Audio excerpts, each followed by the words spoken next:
Hello and welcome. In this lecture, we are going to see some of the compression techniques that Linux provides us, and specifically we are going to look at gzip and binary zip or bzip2.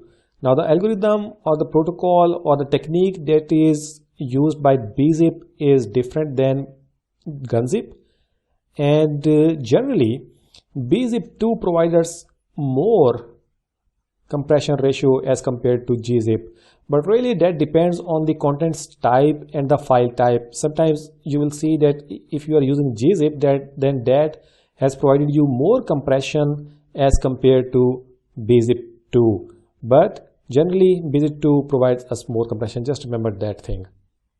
Also, when we do the compression, the file parameters like permission, owner and group information, or when that file got modified, they do get preserved in the compressed file as well, so that when we decompress it or uncompress it on a different location or maybe on the same location, those values do not get changed. So both of these commands are provided natively for most of the Linux distribution, and they come really handy in compressing our large files into smaller files. And the command for compression or using these compressing techniques is really simple. For gzip, we just type in gzip and then the file name, and in case of bzip2, the syntax is just the same. It's bzip2 and then the file name, unless we want some specific switches that we want to use. So let's now head over to the terminal and see how we can achieve this compression using these two commands. So I'm here on the terminal. I'm using Ubuntu platform at the moment, and I'm in my home directory. Let's see the contents of the directory. I have created this file1, and if I show you the contents of this file, if I do it more and file1, we see that I have put in some data repeatedly to make it a bit longer, so that it would be easier for us to compare the file sizes when we do the compression. So if I do ls-l of this file1, we see that its size is around 134 kilobyte or 134.5 kilobyte to be exact. Now let's compress it by first using gzip program. So I type in gzip and then the file name, which is file1. Now once I do that, we will see that this file, it is zipped, and not only that it is zipped, but this original file, it gets replaced by its zipped version or compressed version. So if I do ls, we see now that there is no file1, but there is a file in red color which is file1.gz. Now let's have a look at its size. So if I do ls-l file1.gz, we see that the original file size was 134.5 kilobyte, and now it has been drastically reduced to 480 bytes. Now what we can do is that let's bring it back. Let's unzip this file. So the way to do that is unzip and then the file name, do an ls of the directory maybe, and now we see again that this file, it has, since it's been uncompressed, it has been replaced by the original file, and the size of this file definitely would be the same as that of the original one. Now likewise, we can use the gunzip or bzip2 program, which uses a different compression technique, and ideally we should be seeing that bzip2 should compress it more as compared to gunzip. So let's do that. Let's type in bzip2 and then the file name, which is file1, and once that is done, let's have a look at first at the maybe directory and then specifically the size of that file, which is file1.bz2. So if I press enter and look at this, this is 175, the size of the file that has been compressed using bzip2 compression algorithm, as compared to the file size which was using gzip algorithm. So in this case, since it's a plain simple text file, we can see the significant difference or compression as far as the two different algorithms are concerned. But if you are doing like picture compression or maybe PDS or maybe MP3 or maybe videos, you may observe that sometimes gz or gzip program, it provides more compression ratio as compared to bzip2. Now in real world scenarios, what really happens is that if we are trying to compress a folder or trying to tar a folder, then not only we do tar, but we also compress it. So it's like a two-step process. But tar command has got this feature where we can not only make a tar ball out of a directory, but we can also compress it in one step. So let's try to do that. Let's bring this file first. Let's bring it back. So we can since it was compressed using bzip2 program, we can do bzip2 and then the file name, which is file1.bz2.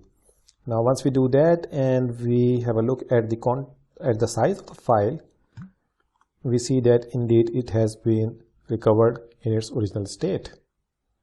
Now if I were to use the tar command to tar this file and also to compress it, then I can use tar minus for gzip.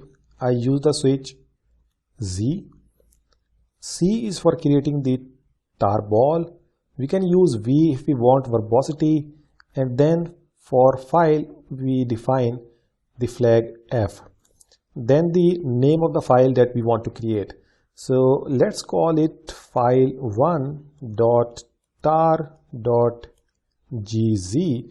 This gz is necessary to mention here. We can create the file in this format as well, tgz, because if we do not define gz, then while we are doing uncompression and this gz is not there, this program, either gzip or bzip2, they will not be able to understand that what compression algorithm was used.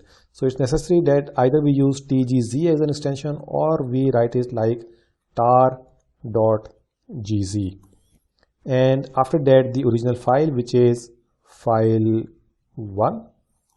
So once we do that and I do an ls, we see that indeed this file has been created, file.tar.gunzip. And if I do an ls minus l over here of let's say file1 dot, or maybe use wildcard over here and see both of these files side by side, or maybe like this. So we see that indeed its size has been reduced, but not as much as was earlier that we had seen. So in case of kind of bring it back, like to untar it and unzip it, then we will be using this switch X, and the command would be tar minus Z again for compression, X for untarring it, and then F, and then the name of the file, which in this case is file1.tar.gz. Once we do that and we have a look at the directory, we see that alright, I think we should have first removed that file. How about removing this file, file1, because I did not remove it, so it was already there. Now once that is removed, we see that now there is only one file, which is tar and gunzipped. Now let's try to recover it by running the tar command with uncompression parameters and untar parameters. And now we do that, we see that the file has come back. Just like tar supports gzip, tar also supports bzip2 on the fly. So it's just a change of the switch. Let's just remove this file, remove this, or maybe leave it here. I was trying to remove this file1.tar.gz. Let's leave it there, and let's try to use the bzip2 bzip2 algorithm to this time to compress the file. So I type in tar minus J is the switch that is used for bzip2. It's kind of odd, but you just need to remember it that J, if you're using tar command, then minus J is the switch that will do the compression for bzip2 algorithm. So minus J and CF, and afterwards the file name that we want to create. So call it file1.tar.bz2 and then the original file name, which was file1.